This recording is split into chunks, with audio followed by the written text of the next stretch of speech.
Thank you. Thank you very much. Thank you. That's a good-looking group behind me. This group isn't too bad either.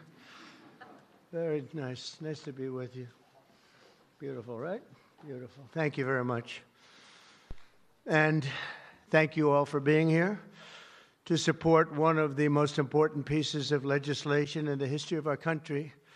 And that's everybody saying that, virtually everybody. The one big, beautiful bill to secure our borders, turbocharge our economy, and bring back the American dream. That's what's happening, too. It's met with tremendous approval and reception. And when we were thinking about doing it, we were going to break it down into 3, 4, 5, 6, or even 7 bills. And I said, let's make it one big, beautiful bill, Mike, right?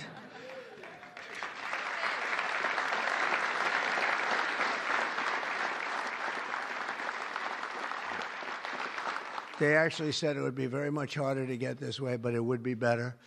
And the truth is, I think it worked out well because there's something for everybody, and I think in many ways much better. We're delighted to be joined by Secretaries Marco Rubio, Scott Bessent, Pete Hegseth, Doug Burgum, Doug Collins, Sean Duffy, Howard Lutnick, Linda McMahon, Brooke Rollins, Scott Turner, Chris Wright. Wow, that's a hell of a group. I think that's the biggest group of cabinet members. That's the biggest group of cabinet, and we're not finished yet because we have our great Attorney General Pam Bondi here, U.S. Trade Representative, and he's working around 24 hours. We have them one after another. Countries come. Everybody wants to be with us because we have the hottest country in the world. A year ago, we had a disaster on our hand. We had the coldest country, I think, by far. And now we have the hottest. The King of Saudi Arabia, when I was there, we brought back $5.1 trillion between Qatar, Saudi Arabia, and UAE. And all three said, great leaders, they all said to me the same thing. You know, it's amazing. In 4 months at that time now it's getting to be close to 6. But in 4 months, they said, you have the hottest country anywhere in the world. It's not even close. And they thought we were dead a year before that. They said, I thought you were dead. The country was dead. And it was pretty close to it. But we have the hottest country in the world, so it's great. And Trade Representative Jamieson Greer is very busy because, where are you, Jamieson? Everybody wants to make a deal and have a part of it, right? I know you and Howard and Scott are working overtime, making deals with other countries. Remember a few months ago, the press was saying, do you really have anybody of any interest? Well, we just signed with China yesterday, right? Just signed with China. We have everybody. We're not going to make deals with everybody. Some we're just going to send them a letter, say, thank you very much. You're going to pay 25, 35, 45%. That's the easy way to do it. And my people don't want to do it that way. They want to do some of it, but they want to make more deals than I would do. But we're having some great deals. We have one coming up, maybe with India, very big one, where we're going to open up India. In the China deal, we're starting to open up China, things that never really could have happened. And the relationship with every country has been very good. And we also have OMB Director, who's very busy also, Russ Vought. Thank you. Thank you, Russ.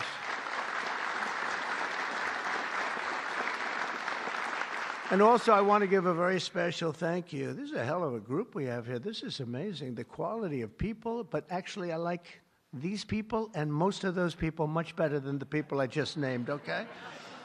But a very special thanks as well to Speaker Mike Johnson, who's a great, legendary guy. He's going to go down as a legend. A great friend of mine, a fantastic Senator, Roger Marshall, wherever you may be. Roger, thank you very much. Thank you. Bernie Moreno, great win Bernie had in Ohio. Bernie, great win. That was a tough race. They said that was not winnable, and he won by about 5 points, so that was pretty good. So much for not winnable. Mike Lee is here. Mike, hi, Mike. Thank you, Mike. Tim Sheehy, another tremendous win. Way to go, Tim. Young, handsome. That was another race that wasn't supposed to be able to be won. They said, well, we have a very young, handsome guy. I said, does that matter? Looks don't matter, do they, Mike? Looks. Anyway, great job. You can't help it. You can't help it. Great. That was a great race, along with Representatives Paul Gosar, Greg Murphy, Tom Kean, Jen Kiggins, Rob Bresnahan, who's where is Rob? Stand up, Rob. Let me see you. Good. He's done a fantastic job. And Ryan McKenzie. Thank you, Ryan. Thank you all. That's great. It's a big group of people. We're here this afternoon to share the stories of an incredible group of patriots from across the nation whose future we are defending with the one big, beautiful bill. This is the ultimate codification of our agenda to, very simply, a phrase that's been used pretty well by me over the last 10 years, but maybe even before that, make America great again. Very simple, make America great again. When Joe Biden used to get up and say, we will stop this horrible MAGA. We're going to stop MAGA. We're going to fight it. I said, Joe, loosen up. It's called Make America Great Again. It's okay. Remember that he got up so angry. He was so angry. He said, make America great again. But we'll deliver a record tax cut, a record spending cut, a record investment in border security. We've done so well on the border. You know, last month we had 0 people that crossed the border. 0.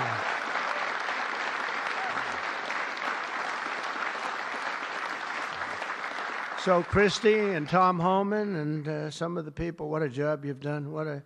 But, you know, people forget about that. They don't care. The border's been fixed. I wanted to talk about the border 2 days ago at a big group. Sir, they don't want to hear about the border. Why? It's fixed. You know, it's the second time it happened to me. In 2016, I won on the border. I fixed it in about 3 months. It was beautiful. And they wouldn't let me talk about the border. Sir, nobody wants to hear about the border. But we're going to talk about it anyway. Right, Tom Homan? We're talking about it anyway.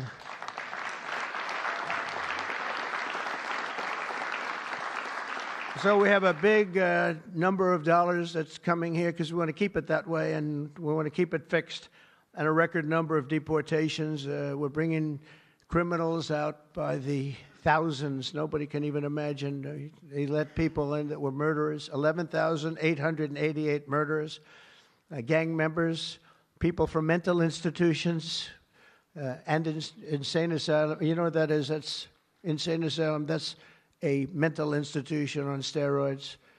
During the campaign, I talk about the late, great Hannibal Lecter. Do you know who that is, Hannibal Lecter? Silence of the Lambs. I'd talk about it, and the fake news would go crazy. Why does he keep mentioning? Well, because we won in a landslide. That's why they don't want to have Hannibal in our midst. And the day I signed this bill into law, almost every major promise made in the 2024 campaign already will have become a promise kept. And that's very important. Promises made, promises kept. And according to the Council of Economic Advisors, these reforms will protect or create more than 7 million jobs, add 3.1% to economic growth, reduce taxes for the typical American by nearly 15%, and increase take-home pay for the normal family of 4 by at least $13,000, and that takes place immediately. That's not bad, right? Look, I'm looking at that guy back there, right? That's pretty good. And if we had a person over at the Fed that would lower interest rates a little bit, that would be helpful too. It's hard to believe. This is on top of, we have to fight this guy. He's not doing the job. Each point that he keeps it up is the equivalent of $300 billion. $300 billion. So if he lowered it to, it would save $600 billion. We have to work hard with cuts on that, right? That's a lot of cutting. And this guy could do it so easily. We don't have inflation. Well, we might have inflation. Yeah, and if you do, you raise the rate a little bit. That's okay. But we're going out because Biden gave us a lot of short-term debt. And given the short-term debt, he did us no favor. So I think what we'll do is we'll probably just extend the short-term debt and then go out, because I don't want to tie it up for 10 or 15 years at a high rate. But every point is it's really more, is $300 billion. So if we got it down to 1%, we're talking about almost $1 trillion in saving just with the stroke of a pen. No work, no missing anything, just like an accounting situation. Oh, Doug Collins, I just see Doug. Did I mention you, Doug? I don't think so. I'm glad I saw you. I'm glad that somebody's going to be in big trouble with you. They didn't write your name down, Doug. Somebody's in, I got you. So we think of that, though. We save, and all you have to do, it's so simple. I'm explaining to this guy, and Biden extended him. That wasn't good. I'm explaining to him, you can do so much for our country. You could save $1 trillion just with a stroke of a pen. Just the utterance of a sentence that we're going to be cutting. It's a shame. It's a shame. We're one of the highest. We should be the lowest. You know, with the United States of America, we'd have money coming in like at levels that they have never seen. I got a call the other day from the people in Congress because we're doing our bill. I didn't even tell you this, Mike, and they called. They said, there's something wrong with the numbers, sir. I said, what's wrong? I don't know. They're not balancing out. There's something really wrong. I said, is that a good thing or a bad thing? Well, we don't know. I said, what's the problem? We're taking in much more money than we have scheduled. I said, so far that sounds good. They said, how much is it? About $80 billion. I said, do me a favor, check the tariff line. They called me back an hour later. Sir, we've taken in $88 billion in tariffs. Isn't that a beautiful thing? $88 billion. I thought I'd tell these little stories. Go off script and tell these little stories, Scott, right? Because it does make it a little more interesting. Although my speechwriters have just gotten every award in the book. Vince, where are you, Vince? Where are we? Where's Ross? He's gotten all these awards and I'm going off the record all the time. Where is he? He didn't show up to the speech. He wrote the speech. He didn't show. Well, that means he has confidence in me.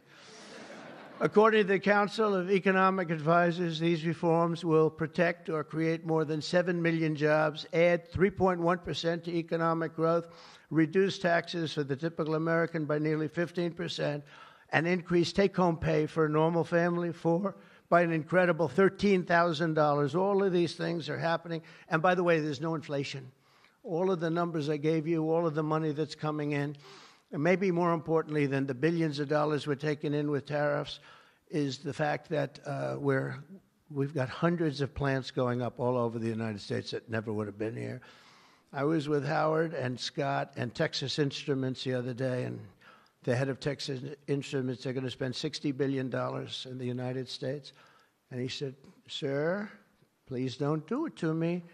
And I looked at him. I knew exactly what he meant. He said, you mean tariffs, right? He said, that's right. If you ever get rid of those tariffs, you've cost me a fortune. They're all coming in because they don't want to pay the tariffs, and they're coming in at levels. And it only works for the United States because it doesn't work for other countries, but it works for us. We have a record investment. We have records and everything. And when these places open up, that's bigger than the $15 trillion that I'm talking about. You know, you don't see it right away. But bigger is the fact that they're all coming in, they're building their factories, the AI factories and the auto plants. We have auto plants that are closing up in other countries. I don't want to specifically name the countries, but you know who they are. And they're coming into the U.S. and they're opening up and building like nobody's ever seen anything like it. I don't call it a miracle. I call it, this should have been done 40 years ago. We would have never lost our auto. We lost 50% of our auto industry to China, Mexico, Canada, and various other countries. Should have never happened if you had a president that said, we're going to charge you tariffs. You're not going to build next to us. Send it in and take away our jobs. If you would have said 25, 50, or 100% tariff, not one company would have left. But they weren't business people. They were politicians, not very good ones, and some good ones, but some really not good at anything, to be honest with you. We're going to stop the largest tax hike, and we're going to do that in history. This would be, if the bill doesn't pass, there'll be a 68% tax increase. Think of that, 68%, which would be the largest in history by about 40 points. And we'll make the Trump tax cuts permanent, expand the child tax credit, and we will deliver no tax on tips, no tax on overtime, and no tax on Social Security for our great seniors.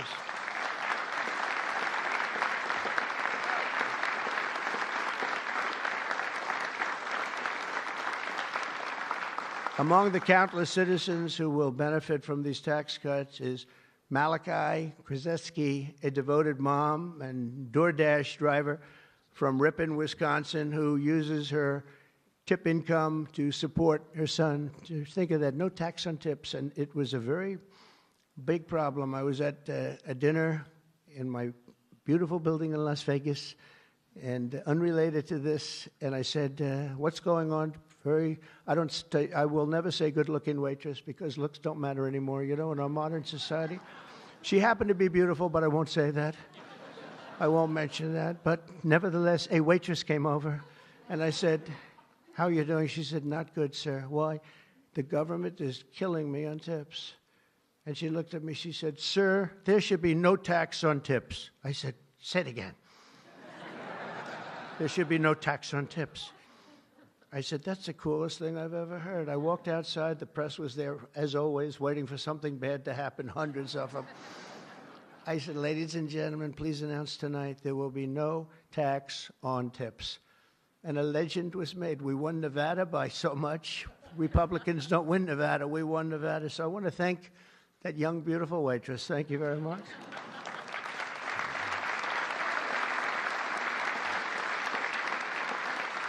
But with no tax on tips and other cuts, this bill will save Malachi thousands of dollars per year, enabling her to achieve her goal of visiting every U.S. state with her son. She wants to visit every state by the time he's 18 years old. So, Malachi, it sounds to me like you're off to a fantastic start. And where are you, Malachi? Where are you?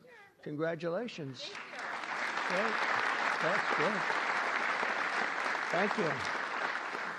Also with us today is Luke Wilson, a 23-year-old electrical lineman.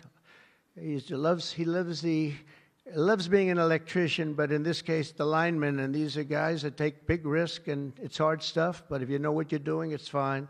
He's from Harmony, Pennsylvania, as well as Dee Sova, a truck driver from Springfield, Missouri, where, by the way, our beautiful planes landed, our B-2s. They landed after 36 hours of flying.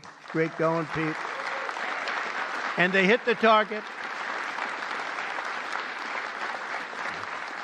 And the target has now been proven to be obliterated, just as we said. We had little fake news from CNN. Thank you very much, CNN, for that.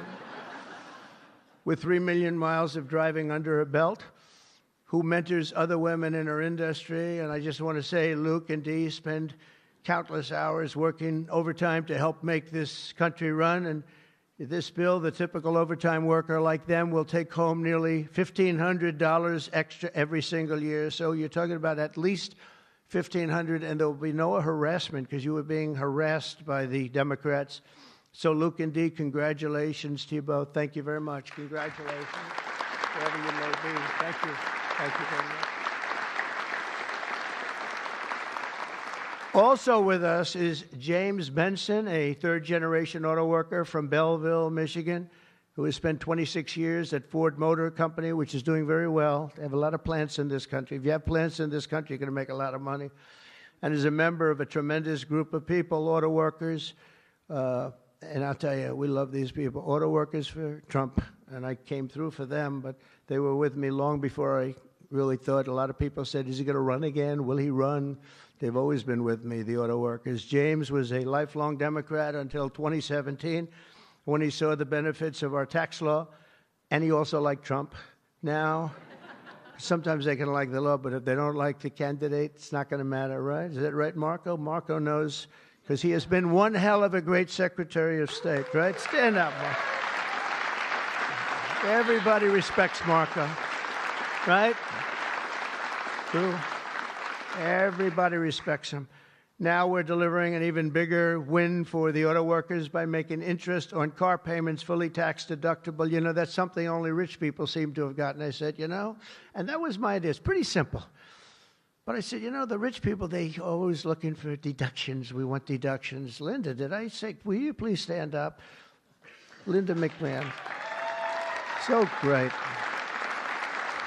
How much is Harvard going to be charged? How much are you asking for Harvard? Because they really have violated a lot of different caveats, haven't they? Huh? A lot. They've been given $5 billion over the years. Can you imagine? And that's over a short number of years. That's just the beginning. They have $52 billion sitting in the bank, and they haven't been nice to our country. So I want to thank Linda McMahon, who's been really fantastic. But I said, on interest, I said, why couldn't we, if a car is made in the United States only, because otherwise we don't care if it's made someplace else, give the people that buy the car a deduction on the interest that they're paying to buy the car. And people said, what a great idea. It's so simple. It's like the paperclip. Somebody came up with the idea of a paperclip many years ago, 1817, and he became a very rich person. And everybody looked at it and said, why the hell didn't I think of that?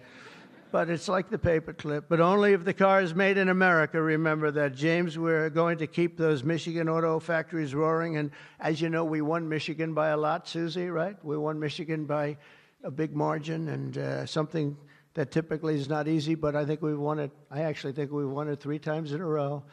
So it's been a great state, but a big factor with the auto workers. They went with us very big, and I love them. The One Big Beautiful Bill will also be an incredible victory for American farmers, another group that we did great with, especially family farmers like James Cullifer of Virginia Beach. Our bill will provide 100% expensing so they can buy a new farm equipment. And by the way, the expensing is good for everybody, not just farmers. And it'll virtually eliminate the so-called estate tax or the death tax. So you have a farm, you leave it to your children. If you like the children, you leave it. If you don't worry about the details. No, some people don't want to leave them. They don't like their kids, you know? Anybody in here not liking their children, farmers? But if you like your kids, you want to leave it. And a lot of times what was happening before I got there, because I put this in the first tax bill, as you know, but people would die, they'd leave their farm. There was no cash, but there was value to the farm, sometimes good value. It's called real estate rich and cash poor. And the kids had no money, and they'd be foreclosed out by a bank. They'd borrow money to pay the estate tax. You don't have to pay estate tax anymore. That's pretty big stuff. So for the farmers and for others in small business, it's great. But James's family has been working in the land for generations, and with this bill, we will ensure that family farms like his can stay in the family for many generations to come. Where's James? James, you around? Where's James?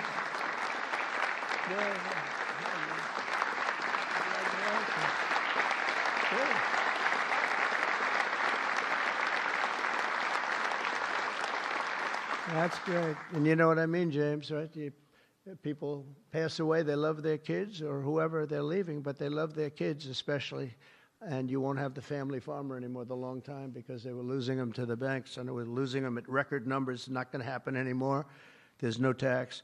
We're also going to empower American parents by expanding opportunity scholarships to provide school choice. School choice is a big deal.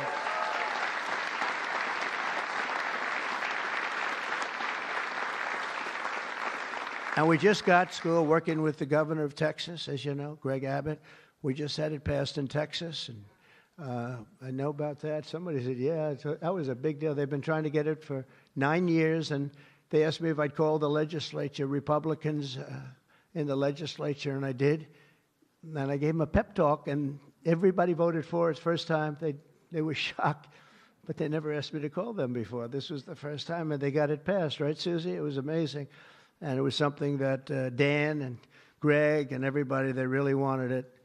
And Ted Cruz wanted it badly. They all wanted it. So we got it in Texas. But you're going to have it. More and more people are talking about school choice. Good thing.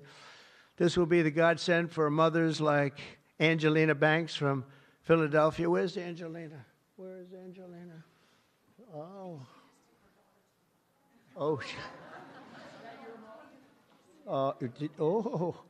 you are very pretty. She went out for a second and she's coming back. Okay? Where's Ange? Come on over here, Angelina. Oh, that's terrible. Oh, wow. How are you? I won't ask you where you've been, okay? I promise. But it's great to have you. It's great to have. I mentioned your name. I said, where's Angelina? He said, she'll be right back, sir. Thank you very much. Appreciate it.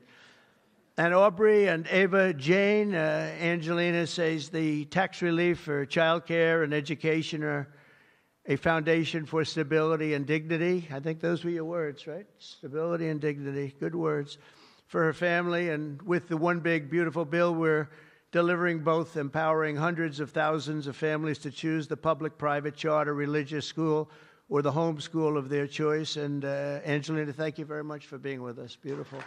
Beautiful.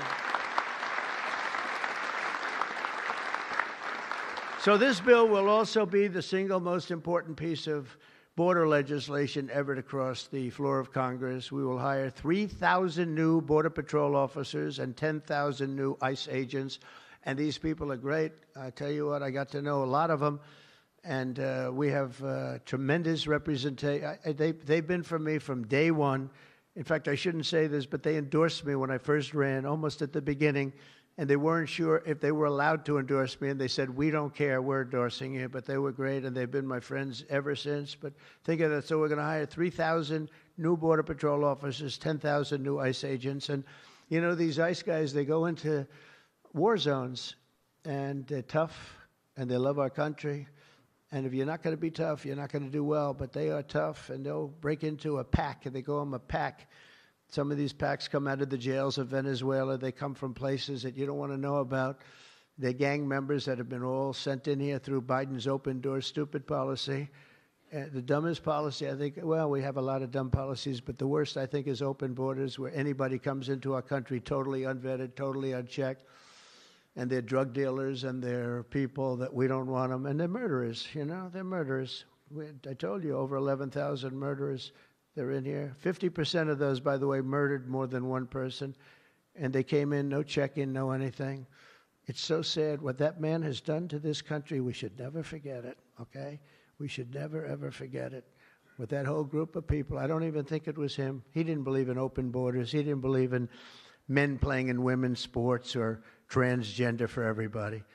But what that group of people has done to this country will never, ever, I don't think we can ever allow history to forget it. What they've done to us is so sad.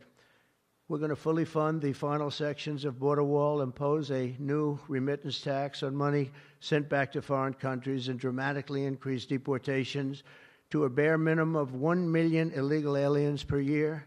And what we're doing is we're really going after the criminal aliens, of which we have plenty to work with.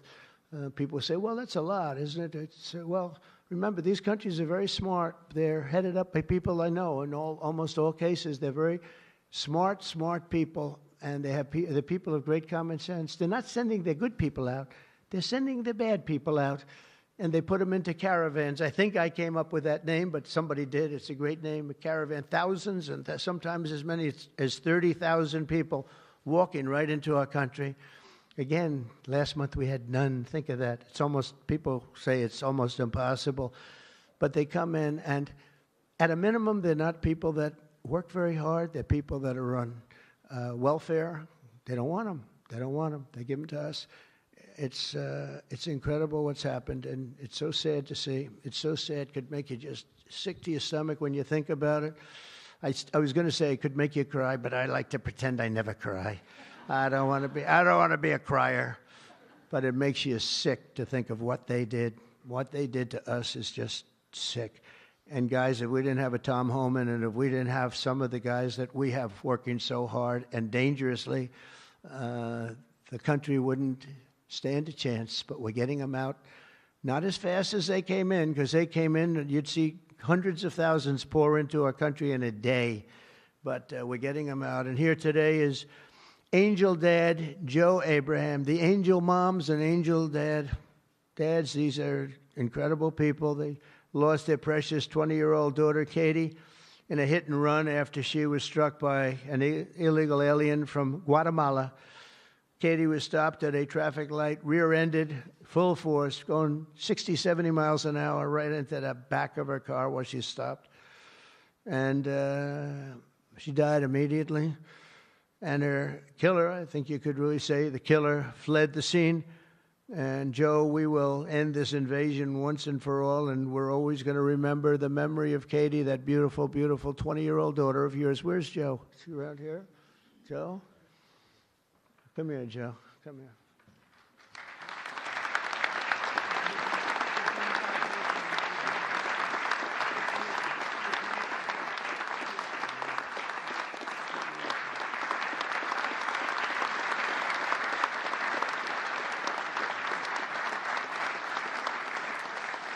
Oh, boy, oh, boy, oh, boy. Thank you, Jeff, very much. Also with us is Sarah Stewart from Kerrville, Texas, who lost her brother to the fentanyl epidemic that has inundated her small town. Our bill provides billions and billions of dollars to stop fentanyl and other illicit narcotics. We're also charging other countries like Mexico, Canada, and China billions of dollars in taxes that we put on because they've allowed people that are selling fentanyl to go through their countries, or in the case of China, they send it here, and paying a lot of money at least, but would rather stop it. I think we're doing a big job of that, but would rather stop it. And other illicit narcotics pouring across the border and stealing more American lives. And thank you. Sarah will not rest until that fight is done. We're going to get that fight done. Sarah Stewart is where? Sarah? Hi, Sarah. Beautiful. Thank you. Good guy, huh? Yeah. I can see that. I also want to thank the president of the National Border Patrol. His name is Paul Perez. He's been with me from the beginning. And Brandon before him. These are great people. I've gotten very friendly with some of these people from Border Patrol and ICE because I'd call them once every 2 or 3 days. How we doing? How we doing? How we doing? If you remember, Kamala was the border czar. And in 4 years, she never made one call to Paul or Brandon or anybody else. And I'd like to have Paul come up, say a couple of words if you're here. Paul? Where are you, Paul? Oh, there you are. Go ahead, Paul. President Trump made promises that he's kept. Now it's time for Congress to back him up. We need to end the chaotic and recklessness that Biden allowed into this country. The millions of people that are out there, we're going to get with this big, beautiful bill. We've got the funding, we've got the technology, we need everything in that bill to get it done so that no more families are victimized. And those that have victimized families, we can go get them out with ICE. Our officers and agents are not afraid. We're ready to take this fight to them, and we've been so because of President Trump's leadership. Thank you, sir.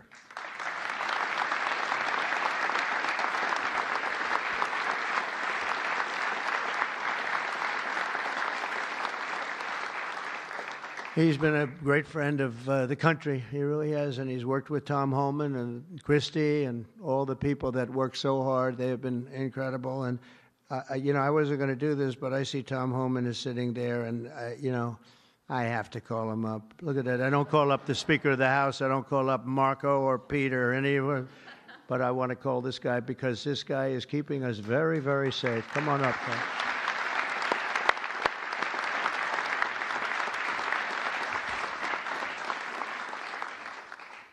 Well, look, I think this issue of the big, beautiful bill should be nonpartisan. I don't know what the hell's the matter with everybody up in Congress? People are dying every day. ICE is arresting 3 times as many criminals that the Biden administration did. We're taking public safety threats and national security threats off the street every single day. We got over 600,000 illegal aliens with criminal histories walking the streets of this country.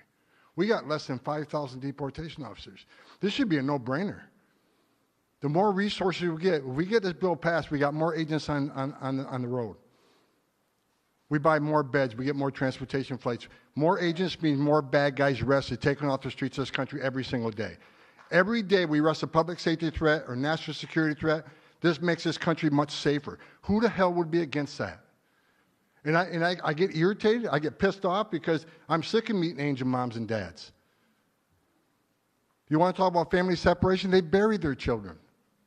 So I've done this since 1984. I've worked for 6 different presidents.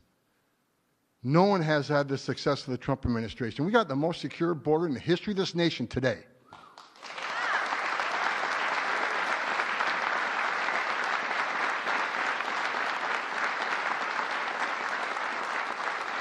But we need more border wall. Border walls save lives. Women and children can't get over that wall, which means they go to a place where there's not a wall. And what's waiting on them? The men and women of the Border Patrol who take care of the humanitarian needs and save their lives. We already got fentanyl seizures down half. Fentanyl seizures should be 100%. We should have zero fentanyl coming to this country. We need money to help secure that border at a higher level. Stop the fentanyl from coming in. Stop the sex trafficking of women and children. Stop the known inspected terrorists coming across that border. Right now, I was looking at the stats today. ICE is arresting a record number of known suspected terrorists in this country, along with the FBI. With more money, we can arrest more of these people, make this country safer. This is a nonpartisan issue. Let's make this country safe again. So the Democrats and the Republicans and the Independents, I don't care who you're from, pass the bill so we can make this country safe, so we can stop the violence against ICE officers. Let's make this country safe again. And without that bill, it's going to be a hard road. We got a lot of people to look for, a lot of people to arrest, a lot of national security threats we know are in this country. We need to find them. We need more money to do that. We need more agents to do that. For God's sake, let's pass this bill and get this done.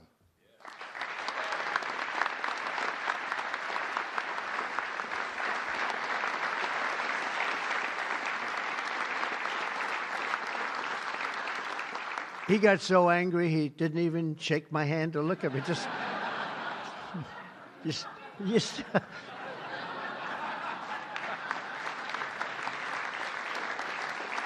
But he's right. He's right. And we have no money for the border if we don't pass this bill. We have virtually nothing.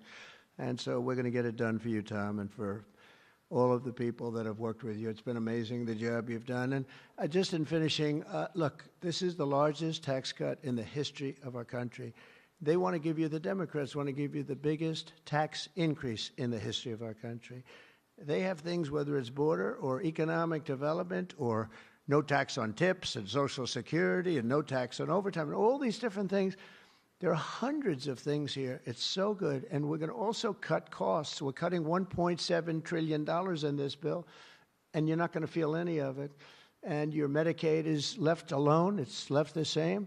Your Medicare and your Social Security are strengthened. We're not cutting. The Democrats are going to destroy all three of them because it's not sustainable. They'll end up cutting your Medicare, Medicaid in half. So we're going to do a real job. It's so important. So if you can, call your senators, call your congressmen. We have to get the vote. I want to thank you. You have been unbelievable, Mr. Speaker. You have worked round the clock for months,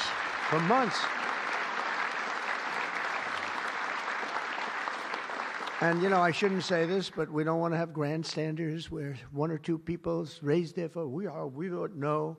And they do it to grandstand, that's all. Not good people. They know who I'm talking about. I call them out. But we don't need grandstanders. We have to get our country back and bring it back strong. And our country is going to be stronger, bigger, better than ever before. We're going to make it better than ever before. And that's despite the bad hand that we were dealt 6 months ago. We were dealt a really bad hand. We were dealt a sick hand.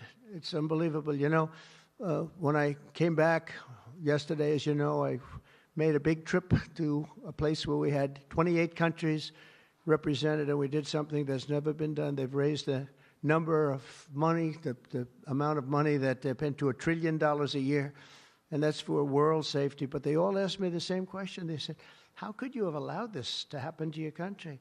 I said, I didn't do it.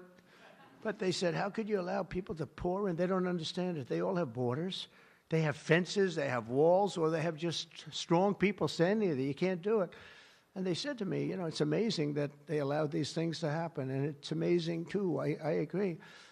You know, as a business guy, I always like to understand where the other side's coming from. What do they want? What do they get? And, you know, you can make good deals based on understanding the other side.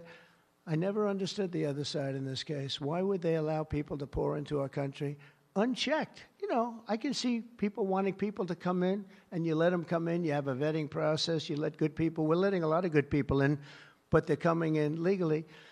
But why would you allow people to come in that you can look at them and say, big trouble, big trouble? Why would you do it? It's nobody understands. And a lot of people say voting, but, you know, we've got to strengthen up our elections because the voting is crooked as hell. Got to strengthen it up. But it's not that. It's either they're stupid and they're not stupid, or they hate our country. But we love our country, and we're going to stop this madness, and we're going to get this bill approved. And all of the things that I've been talking about now for 2 years on the campaign trail, and we won, remember, we won every single swing state. We won by millions of votes. We won everything. We won every, it was a landslide. We won something that nobody talks about, districts. You have thousands of districts. We won 2,750 to 505. Think of that. That's why when you see a map, the whole map is red. That stands for Republican, by the way, because it stands for a lot of other things too, but it stands for Republican with a little piece of blue on each side. But that's why, think of that, 2,750 districts to 505 districts. That's what, this was a slaughter, but it gave us a mandate to do some great things. And I want to thank John Thune, and I want to thank the speaker, and I want to thank Marco and everybody here, they have been so incredible. Pam, you've been unbelievable as the Attorney General. We appreciate it. Not easy, not easy. And we're coming back faster than anybody ever thought possible. I told you what they said to me on just trips by very smart people, but we're going to make this, we're going to do this very quickly. It's happening a lot faster than even I thought possible. And we're going to be celebrating very quickly, and we're going to be celebrating for a long time because we're turning our country around, we're getting our country back, and we're ruling with common sense, you know. Whether you're conservative or liberal, or as they like to say, progressive. They don't like the word liberal anymore. Progressive, I think it's a beautiful word, too. That's why I call them liberal. It's too nice a word. I don't know how you can be progressive when you're turning the country backwards. But no matter what you are, it's all about common sense, and I think that's the way I've ruled. I do what's right. I want to have borders. I don't want to have transgender for anybody that happens to leave the house at a young age, the things they do. I don't want to have men playing in women's sports. That's got to be, you know, they say it's an 80-20. I think it's a 97-3 issue. It's so ridiculous. It's so ridiculous.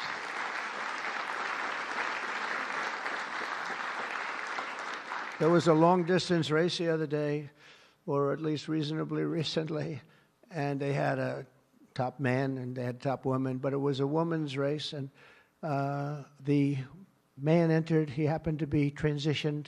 Isn't that lovely? And he entered the race, and he beat the champion woman by 5 hours and 14 seconds.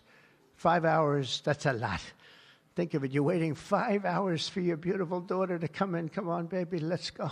You can do it. He won by 5 hours and 14 seconds. It is crazy, and it's so demeaning, and they don't want to change. I see it the other day. Guys like Schumer, our great Palestinian senator, this guy, no, he's changed. He used to like Jewish people. Now he's totally against Jewish people. It's the most incredible transformation I think I've ever seen. But who would allow this to happen? In other sports, the same thing. Try the weightlifting numbers someday. You want to see some big differences. In a million years, the women will never catch these numbers. It's not going to happen. And it's very demeaning to women, and I don't like it when it's demeaning to women. So we're turning the country around fast. We love you all. Thank you very much, and good luck. Thank you.